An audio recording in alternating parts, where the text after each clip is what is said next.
the link between autistic burnout and shadow work.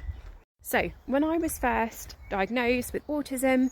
and I could make sense of these burnout rages that I would get, where I would just become so burnt out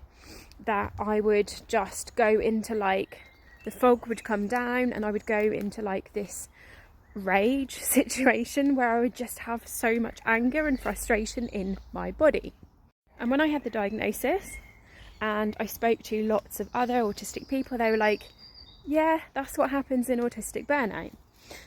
So on one level I accepted that, but on another level I was like, I know this has to be something deeper, and this is this interplay of like what we authentically need for our neurodiversity, and what is trauma, what is shadow work, and how we can identify how to move forward to be the best versions of ourselves. Loads of birds just jumped out of the bushes. So one of my curiosities was, I wonder what would happen, knowing what I know about the human psyche and the brain and shadow work, I wonder what would happen if I deliberately gave space for this anger and for this rage, and saw that it was there for a reason and that it needed to come out. And rather than suppress it or say it's bad or just badge it as part of my autism, what if I was to actually intentionally give it space? So I started to do somatic practices like breath work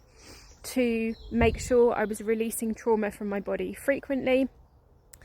and even just down to like giving myself space, even just 5 minutes in the morning after I've done meditation, to allow anything to come out. And in particular, certain times of the month, like where I was in like priestess phase of my cycle, giving a little bit longer time, and even intentionally like shaking my body or screaming into a pillow or punching a pillow, like doing some kind of safe outlet for this emotion. And I found that after doing this for a few weeks,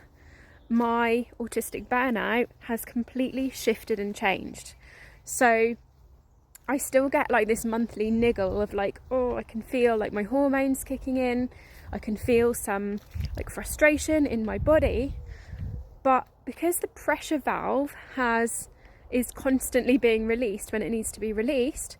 it's actually transformed this experience. So now I have space and I allow those parts of me, I allow myself to have the rage and the anger if I want to, and I have a healthy outlet for that. This pressure valve doesn't build up, and it doesn't then go into these intense episodes of autistic burnout that I was having before. So my invitation for you today is, if you resonate with this video, is what could it be, even if you give yourself 5 minutes a day, to actually allow these parts of yourself and to trust that your body is doing what it needs to do,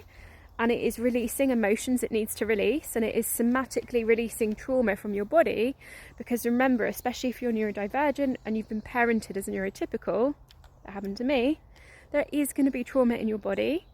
that you need to release, and it needs to release somatically through the body. We don't have to know what it is, we just need to give it space to come out. So let me know in comments, what could you do to accept